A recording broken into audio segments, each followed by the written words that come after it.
with us, and we're making some intentional and I guess you could say strategic moves around what it looks like for us to be resilient disciples. And if you were here 2 weeks ago, you would have heard me speak a little bit into that via video. Simon brought the word, which was so good. But the aspect of just talking around that, there's this research done by an organization called Barna, which is an incredibly credible organization, that pretty much says that only 10% of people between the ages of 18 to 29 have a resilient enough faith to stand against challenge, trial, hardship, and opposition. So pretty much pointing out that 90% of people in that age group do not have a faith that is going to be able to stand through those things. And so we kind of, engage in that and go, wow, that is significant. And so we want to do something about that. And that's why we've kind of just strategically changed gears on what we're doing throughout this year so that we can be investing in you, building what we believe is resilient disciples, working with a couple of different resources that are really shaping our thinking around this. And that's our heart and our desire to build you in your spiritual journey, to build you as a disciple. And one of the things that a disciple does is that they are a learner. And so one of the things that we want to do in these nights is to create a culture of learning and to actually position ourselves to actually listen. Now, I don't know about you, but I find when I take notes, I listen better because I have something to look for. When I don't take notes, I just kind of like drift off into the room and I just start thinking about anything and everything else. And so I'll invite us as we step into these nights to actually posture ourselves as a learner. Because, tonight I'm going to throw a few quotes around, we'll throw some scriptures around. There's potentially going to be a fair amount of content that we want to start wrestling with and want you to actually wrestle not just on a Wednesday night where you go, okay, that got me to think, or that was inspiring, but actually to go wrestling this to the ground as we talk about what it means to be resilient disciples. Because there's going to be nights like we're doing right now.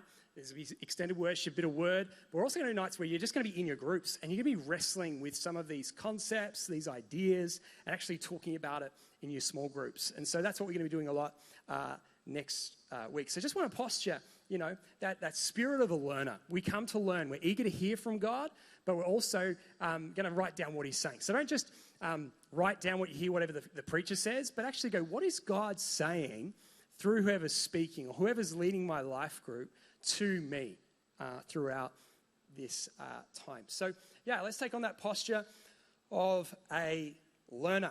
So I've got a question for you, and the question is this. Have you ever had to buy something that cost you everything that you have? I remember around the age of 14, weighing up what would have been the most significant purchase of my life. And the item that I was considering to buy was a giant mountain bike, orange color. And this was a significant purchase for me because I needed a new mountain bike because at the time I had a part-time job. I was a paper boy and I was delivering the mainstream paper in Melbourne, which is like the Herald, Sun, the Age. So I'd get up early morning and I'd go deliver it to people. So I needed a bike that was going to help me do this job and to do this well. And I remember going to the bike store and seeing all the options. I'm not sure if you've ever walked through a bike store, but there are options, people. There are so many options from, the cheapies all the way through to, wow, that's completely out of my range. There are options when it came to buying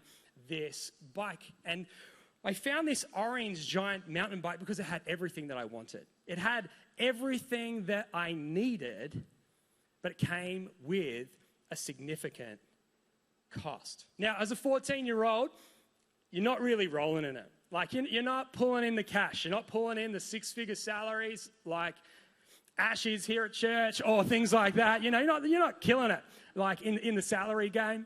And so for me, as a part-time worker, I'm on about $20 a week, all right? So I figured out that it's going to take me about 25 weeks to save up the money to buy this bike. This is going to cost me half a year if I don't spend my money on anything else throughout this year. This is how much it was going to cost me.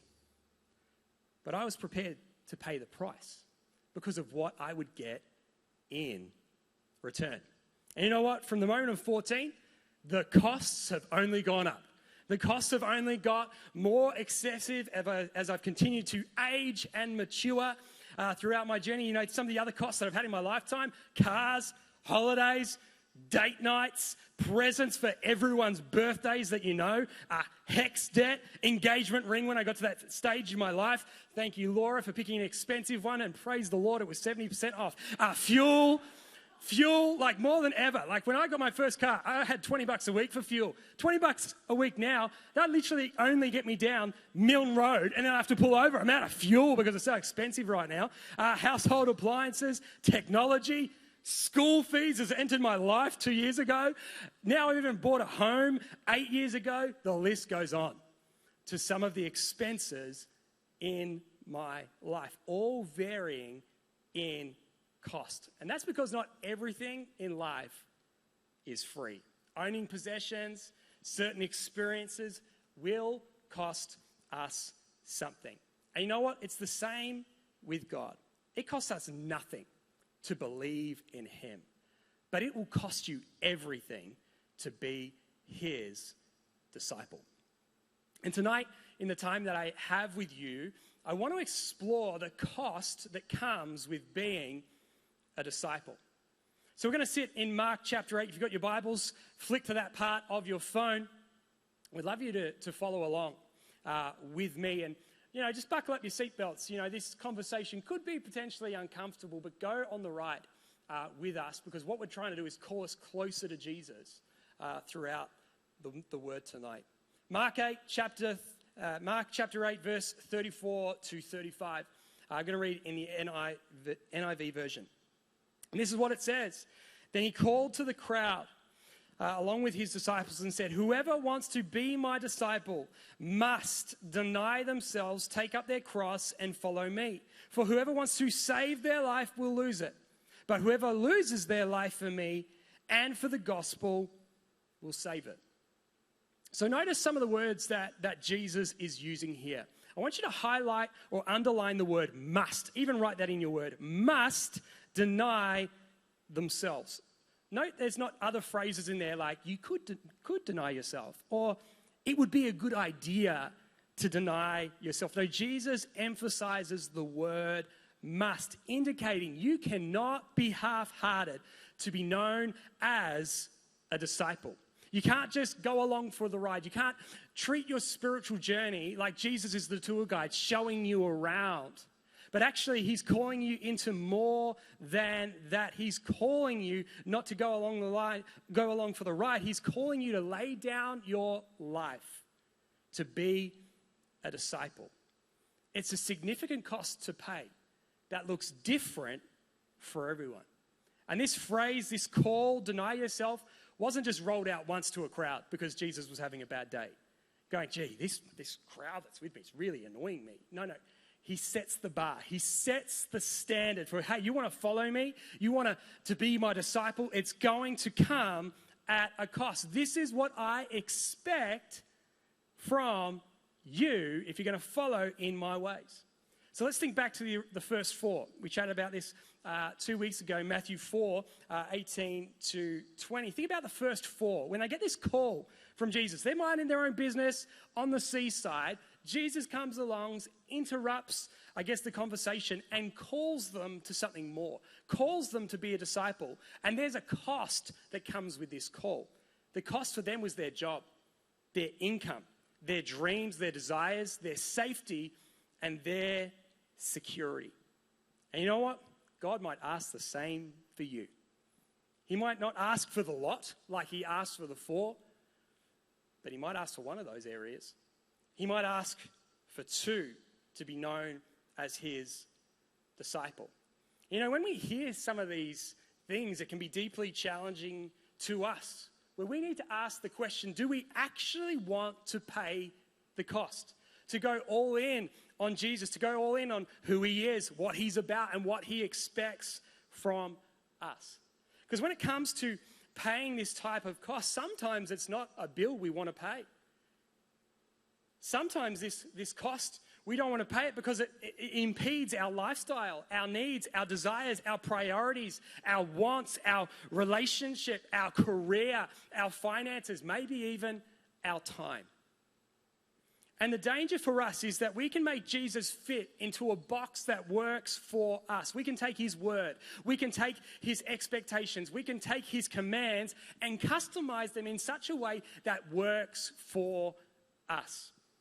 Isaiah Simmons kind of put it like this, is sometimes we can follow the teacher, but not follow the teachings. We can pick and choose the teachings that we feel that are applicable to us. And when we customize Jesus and his word to fit into what we want and to how we want to live, we have missed the point. We have missed the point on what it means to be a disciple, because Jesus didn't come to be some customizable God. Matter of fact, as we read about his time on earth, he ticked people off. He was offensive. He was countercultural to what people did. He never looked to fit in. He didn't look to please people. He didn't look to do what's the new trend that everyone is doing. I'll go do that as well. He would say things that could be interpreted as culturally insensitive. If cancel culture was rolling around at the time, I bet there would have been a campaign. There would have been a petition. We need to cancel Jesus. We need to discredit him and the words that are coming out of his mouth.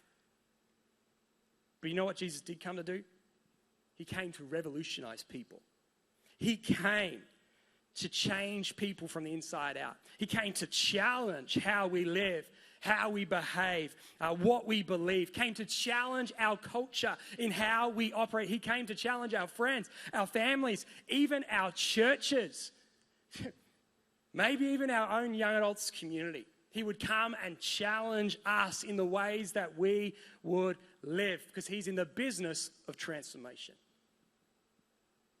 And you know, when we look at these first 4 disciples, they were prepared to take on this transformation, to give up everything. Everyone say the word everything. Everything that they had, everything that they wanted, everything that they desired to be his disciple. These 4 were prepared to put it all on the line because they found something worth living for. They found something with purpose. They found something worth pursuing. And they lived like nothing else mattered. And they believed that this was the best way that everybody should live. And you know what? Through this pursuit of chasing after Jesus with everything, with all that they have, they were satisfied and they were prepared to lose it all. And they did. Matter of fact, it cost them their own life. You know, Peter was crucified upside down.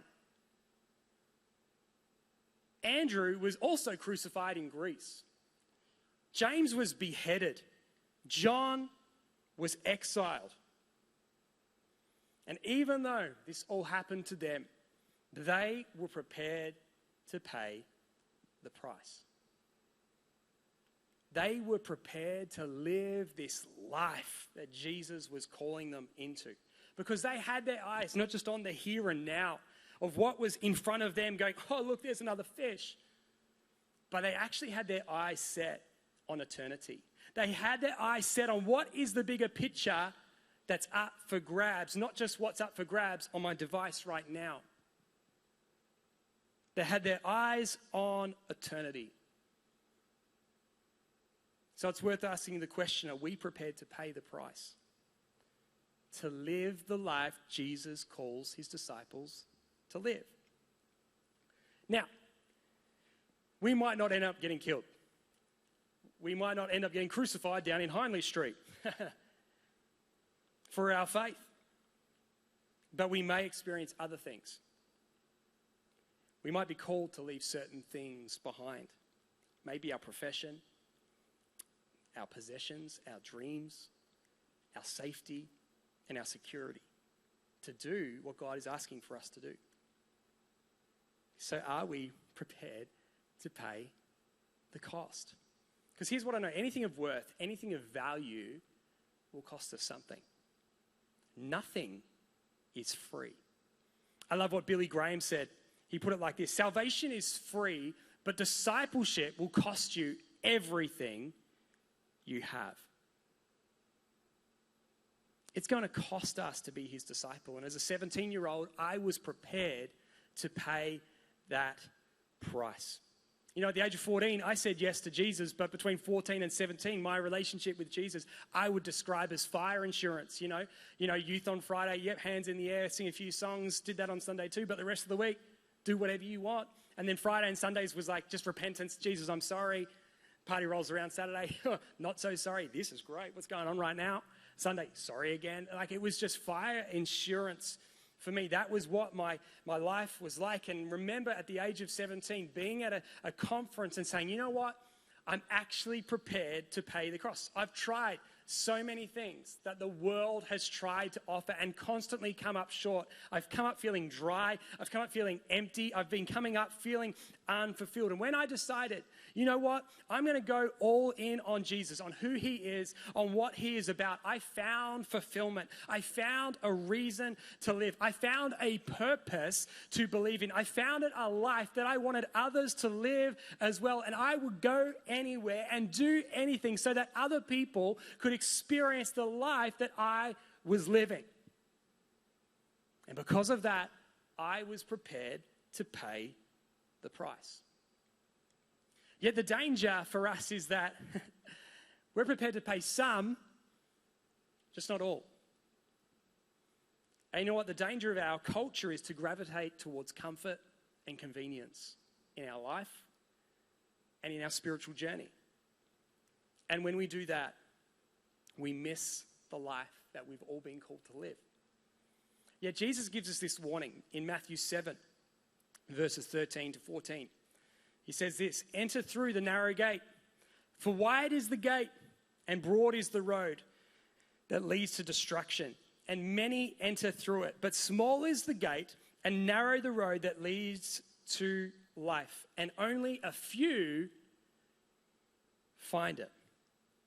You know, in David Platt's book, Follow Me, he gives this great reflection on this passage, and I want to read it to you. He says this, in other words, there is a broad road that is inviting and inclusive. This is nice, comfortable, ever so crowded path is attractive and accommodating. The only thing that is required of you on this path is a one-time decision for Christ. You don't have to worry about his commands, his standards, or his glory after making that decision. You now have a ticket to heaven, and your sin, whether manifested in self-righteousness or self-indulgence, will be tolerated along the way. But this is not the way of Jesus. He beckoned us down a hard road. And the word of Jesus uses for this is an association in other parts of the Bible with pain, pressure, tribulation, and persecution. The way of Jesus is hard to follow, and it's hated by many. Almost unknowingly, we shrink back from this and cultural norms, and slowly we take Jesus of the Bible and twist him into someone with whom we are a little more comfortable with. We dilute what he says about the cost of following him. We disregard what he says. And those who choose not to follow him practically ignore what he says about materialism and functionally miss what he says about mission. We pick and choose what we like and don't like from the teachings of Jesus. In the end, we create a nice, non-offensive, politically correct, middle-class American Jesus who looks just like us and thinks like us. So let's come back to tonight's very popular question. Are you prepared to pay the cost? The true cost? The full cost? And what are some areas we need to pay the price to be his disciple? What can we learn from the four? I'm going to name 4 areas that I think we need to pay the price to be his disciple. The first area is our priorities. And this is all about us identifying what matters most. I wonder, have you ever taken the time to think about all the things that you do? In a day, in a week, in a month, in a year. And I wonder, as you think about all the things that you do, what matters and what matters most? See the difference? What matters implies it's important, but it can be negotiable. What matters most communicates it's important and it's non-negotiable. And every day we're all faced with choices where we need to navigate our commitments, our responsibilities, expectations, and our opportunities. So out of all those things, what matters most? Imagine if we did an exercise, which actually could be quite a fun exercise to do. If we wrote down everything, like absolutely everything that we did maybe in a day, a week, a month, a year, just write it all down and then said, all right, out of everything you do, 1 to whatever the list of items you had, and you had to rank them in level of importance. I wonder what would be in your top 10. I wonder what would be in your top 5. I wonder what would be in your top 3 that you would say, these are the things that matter most to me. Because here's a common thing that I'm observing, is if we were to rank all the things we do, faith would be one of the priorities further down the bottom. Or faith would be one of the things that's easily negotiated in our day, in our week, in our month. It's the thing, it's like, oh, look, there's these other things, but this can wait a day, or this can wait another month. It's our faith can be easily negotiated out of what we do. And when our faith gets bumped out of for other things, say your studies, your relationships, or potential relationships with that guy or that girl, or your faith gets bumped for the next paycheck, that next blockbuster movie, or that next social event, then we have a problem. When all these things are more important than your faith, we have a problem. Now, don't hear me say your studies aren't important. Don't hear me say relationships aren't important. Social events are not important.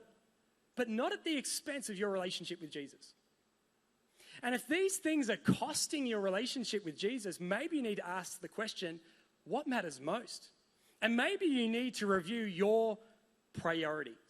Because here's what I know. We can't grow as disciples if we don't walk with Jesus. And if our walk with Jesus isn't a priority.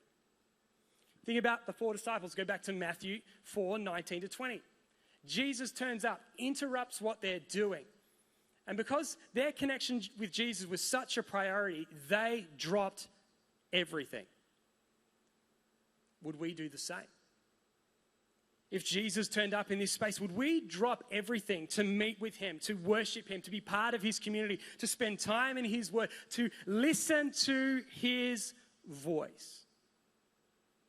And by considering this question, maybe it starts to figure out what our priorities are. The second net cost is our time. You know, every day has 24 hours. I know, I'm a genius. Every day has 1,440 minutes. Time doesn't change. We have the same allocation of time every day. But how we use it changes.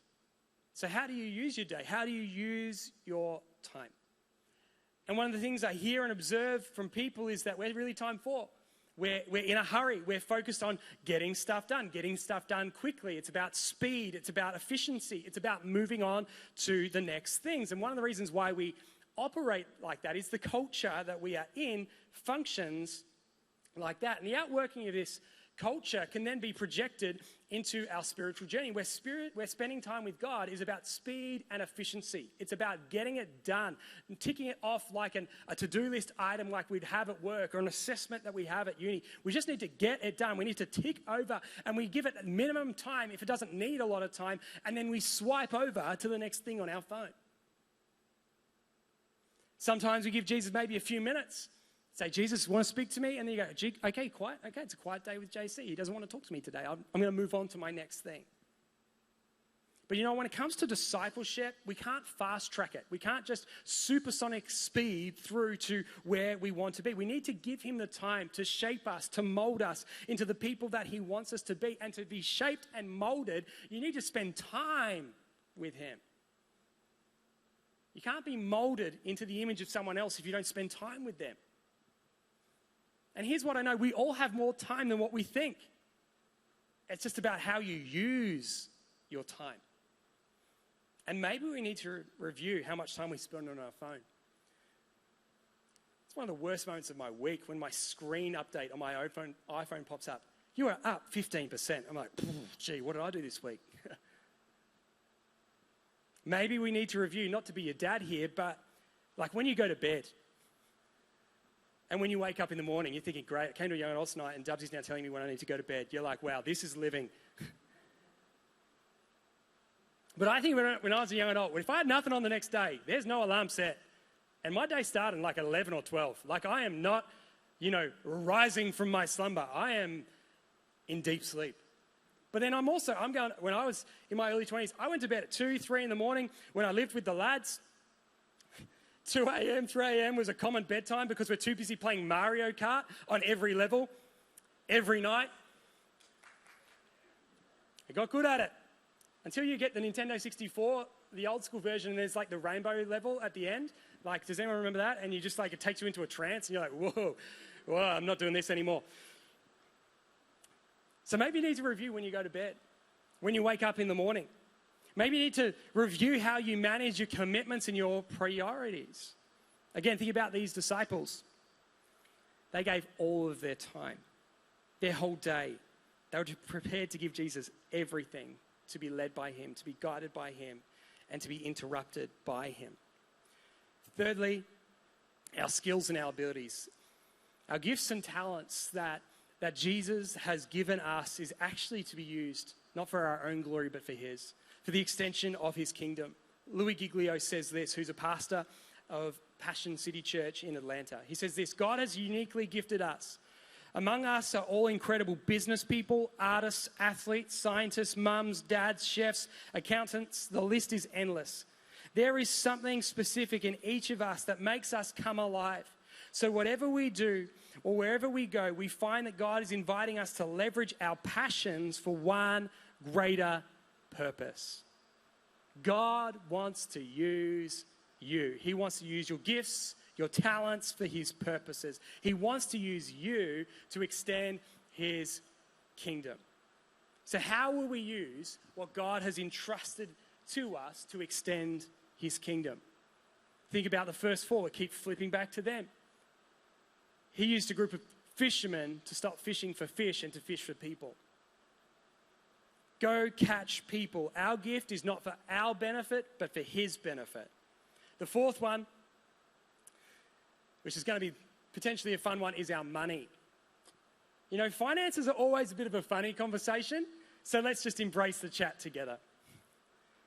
But if we're giving God all of ourselves, it includes our finances. And you know what? God cares how we steward what he gives us. And finances is one of the things that he gives us. He cares about how we steward it. And God gives us money, not just so we can build a materialistic portfolio, but actually to invest in his kingdom. He calls those who follow him to give, to invest in his church, to give to those that are in need, not just to ignore and walk past need that we see on the street. And when it comes to giving to God, he doesn't care about a set amount. He cares about the heart that we give it with. Jesus demonstrated this with the time that he has a conversation with a widow in the temple. So if we're going to be his disciples, it's going to cost us financially. And these first disciples were prepared to give up their profession, their income stream, to do what God had called them to do.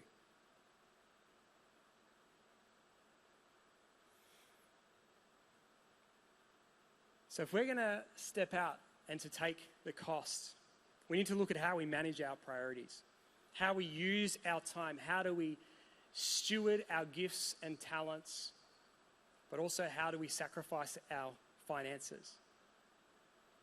And these are just some of the areas that come with being a disciple. Yet if there's only one thing you remember out of everything that we talk about tonight, I want you to remember this one thing when it comes to being a disciple. Following Jesus won't just cost you something, it will cost you everything.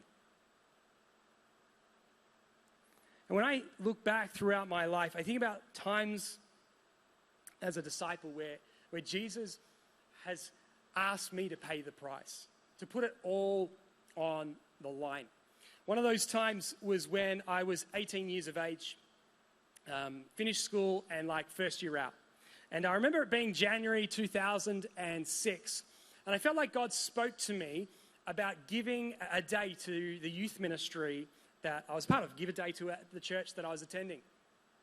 And that would be Friday, to serve in schools ministry and just serve on Friday night, do whatever needed to be done to serve the youth pastor at the time. Now, at the start, it kind of felt, yeah, I can do that. This sounds sweet. It sounds good. Because one of the things I'd already accepted for the first 3 months of the year was to become a personal trainer. And so I was in an intensive study course, which was between Monday to Thursday. So it kind of worked, you know. Jesus asked for Friday. It's a free day of the week. I'm working Saturday, so it works for you, works for me. Let's do it, you know. And for the first 3 months, this whole, give Jesus a day of the week was pretty good for me. Like, it worked. It was convenient. It fitted into my life schedule, fitted into what I wanted. But came deeply inconvenient after 3 months, because after 3 months I'd finished the course, and so I'm looking for work.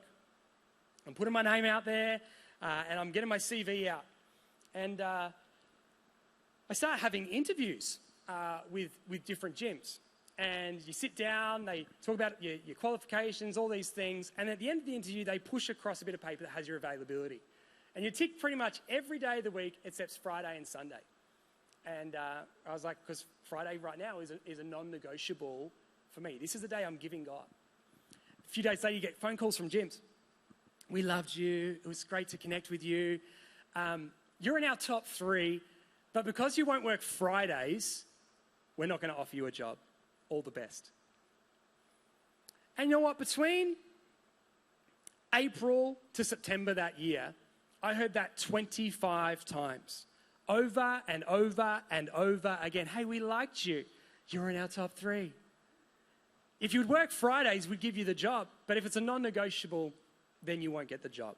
So all of a sudden, it's like, if I'm not in on Fridays, I am out of the picture. And I find myself at the end of September driving away from this part-time job that I did pick up, teaching after-school sports to primary school kids, because that was the only job that I could get that kind of fitted with me still having my Fridays off. So every day between 2:30 and 5:30 is I'd work with reception kids and year ones, teaching them how to play sport. And I'm having this little cry in the sesh because I'm like frustrated.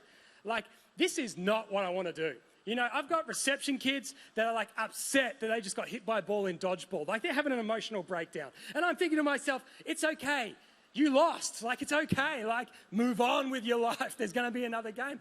I'm teaching gymnastics. I never did gymnastics, but I'm getting everyone to write their name with a ribbon on the ground. Come on, give me an N.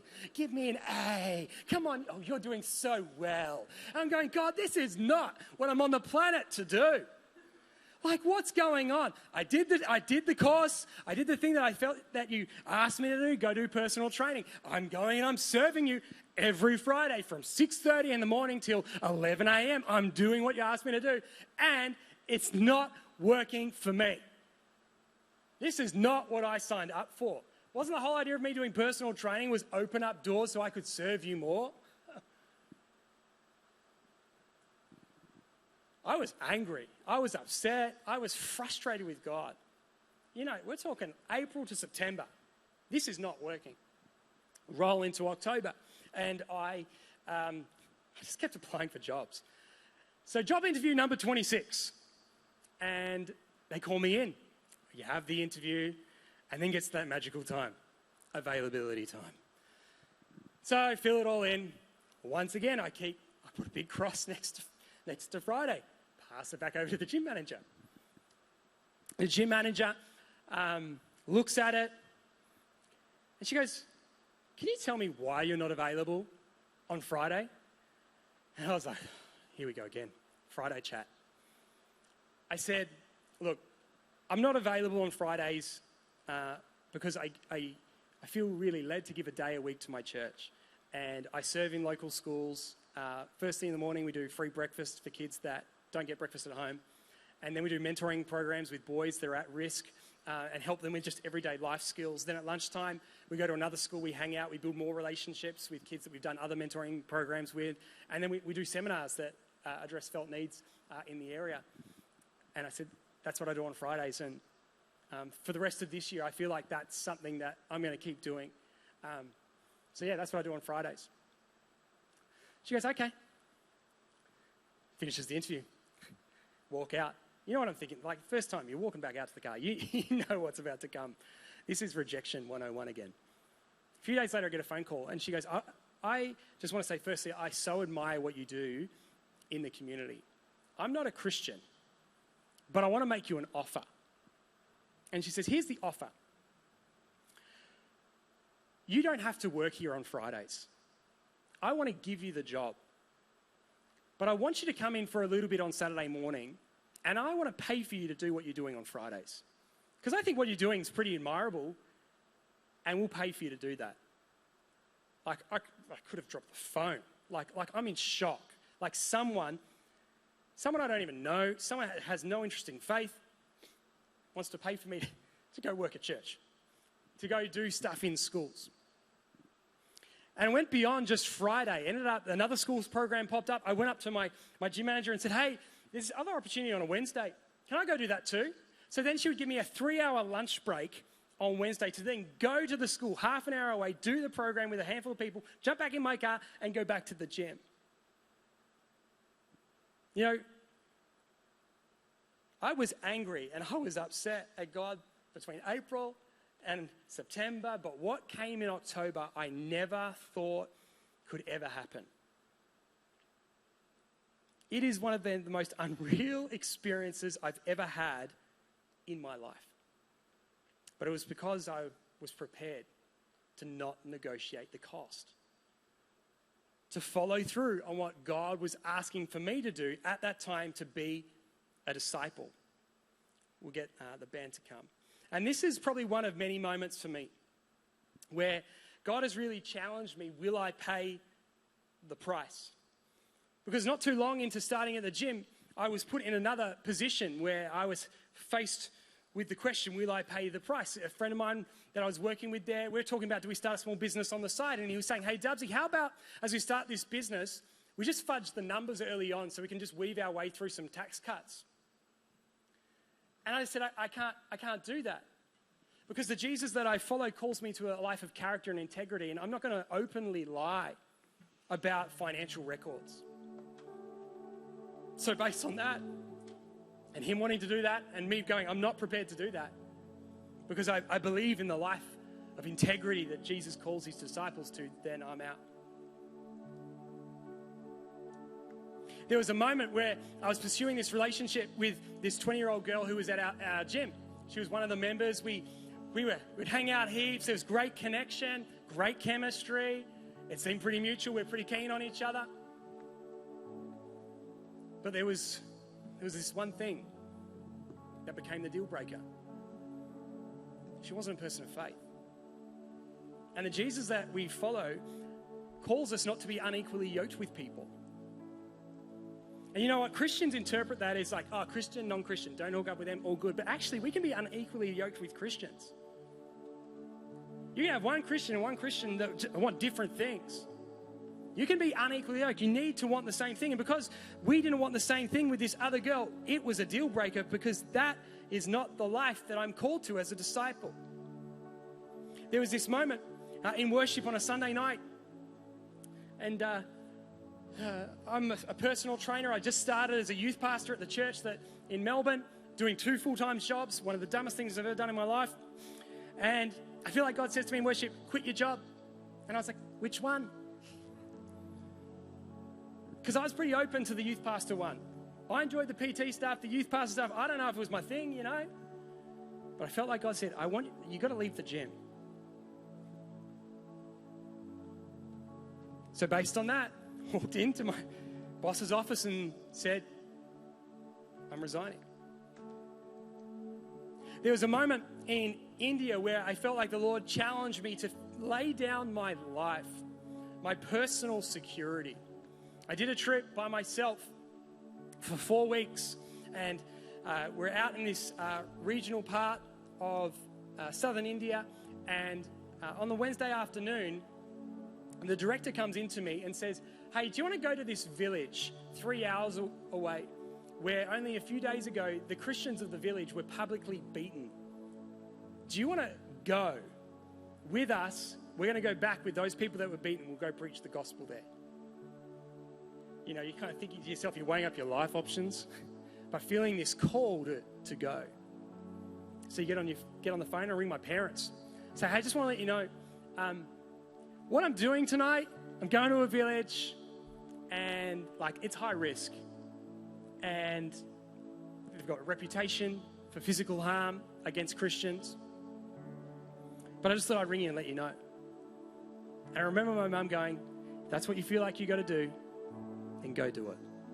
But I was prepared to sit in this car, to then sit in this village with my heart thumping out of my chest in this regional village when all these men surrounded us preaching the gospel, holding spears, that we would still stand there and declare the truth about Jesus.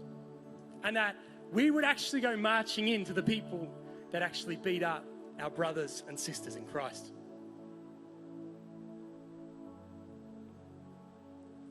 There's been more moments as a youth pastor where I served in Melbourne for 9 years, where God just says to me on one word, I'm sending you to schools, that I would resign what I was doing and that I would leave my job. I would leave my full-time salary 2 months after having our first child and go, we're just going to schools. We're going to go and do seminars. We're going to teach people how they can live their best life. With no guarantee of how much you're going to earn each month. You have a mortgage. You've got a family to provide for, but we're prepared to pay the cost. Nearly 5 years ago, God speaks to my wife and I to lay down family and friends to pay the cost to come here. To leave everything that we know, come to a city where we don't know many people at that point. We know the football club, we know the anthem of the Adelaide Crows, go Crows. This is our year in about 10, but it's our year. But to say, you know what, I'm prepared to lay down my life. I'm prepared to pay the cost to go anywhere that the Lord would ask for me to go. So I guess the question is, are we prepared to pay the cost? Are we prepared maybe to deny or to give up something to follow Christ? You know, it says in his word to deny ourselves and to pick up our cross.